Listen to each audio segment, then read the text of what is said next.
Bonjour, je suis Jérémy Yob, conseiller immobilier sur Lyon et l'Est lyonnais et aujourd'hui je vous parle de l'assurance emprunteur d'un achat immobilier.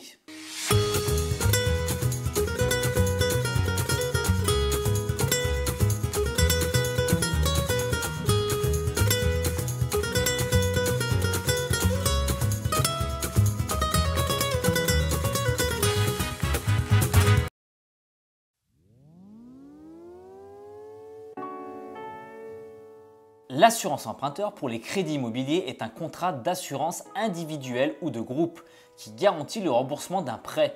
Il s'agit à la fois d'une protection pour les personnes qui empruntent et pour la banque prêteuse. L'assurance emprunteur couvre les risques de prévoyance lourde, décès, perte totale, irréversible d'autonomie et arrêt de travail de l'assuré en cas d'invalidité et d'incapacité. En cas de décès de l'emprunteur ou d'irréversible d'autonomie, l'assureur rembourse au prêteur le capital du prêt restant dû. Il en est de même en cas d'invalidité permanente totale dans beaucoup de contrats. En cas d'invalidité permanente, partielle et d'incapacité, les garanties prennent en charge le remboursement des échéances de prêt. Le niveau de garantie sont propres à chaque contrat d'assurance emprunteur. Les différences se jouent essentiellement sur les exclusions et les limites de couverture.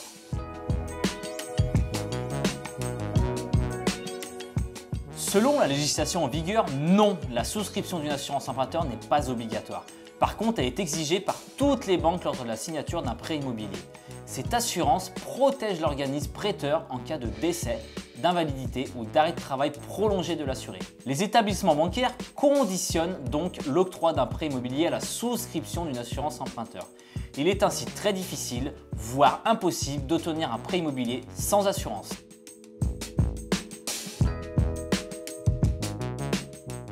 L'assurance de prêt permet à la banque prêteuse de s'assurer qu'en cas de souci venant compromettre votre capacité de remboursement, elle récupérera son argent.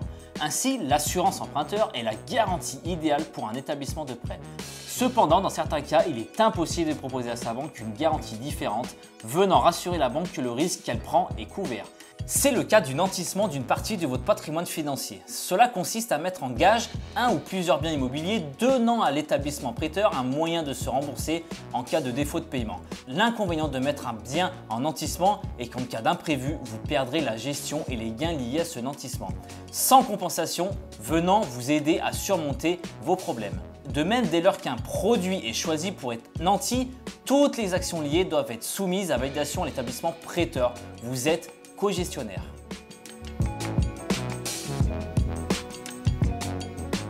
L'assurance de prêt immobilier souscrite à l'occasion de votre prêt peut comporter différentes garanties.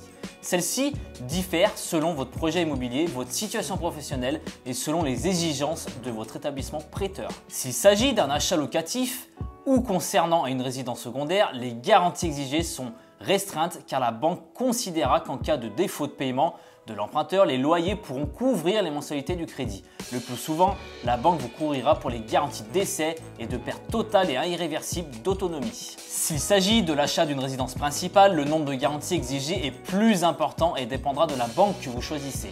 Certaines banques exigent par exemple des garanties contre les maladies du dos ou les maladies psychiatriques et d'autres non.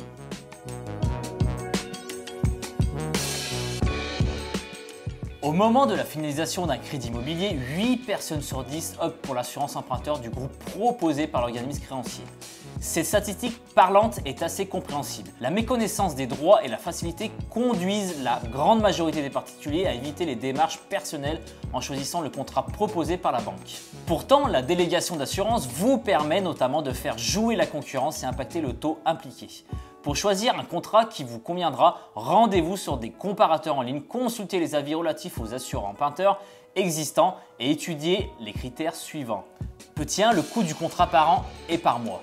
Petit 2, les garanties incluses ainsi que leur exclusion.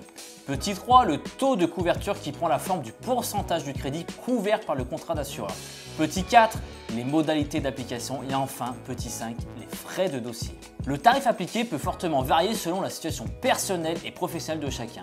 Un questionnaire de santé sera à remplir par l'assuré et une surprime peut être appliquée après l'étude des réponses au questionnaire. Pensez également à vous renseigner quant au service client de l'organisme que vous visez.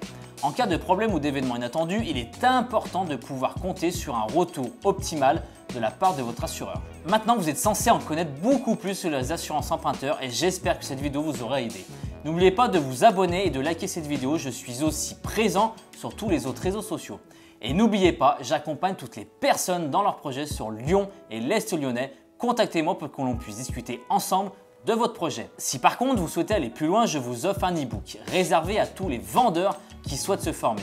Le lien se trouve dans la description. En attendant, je vous dis à bientôt dans ma prochaine vidéo. Bonne journée et ciao!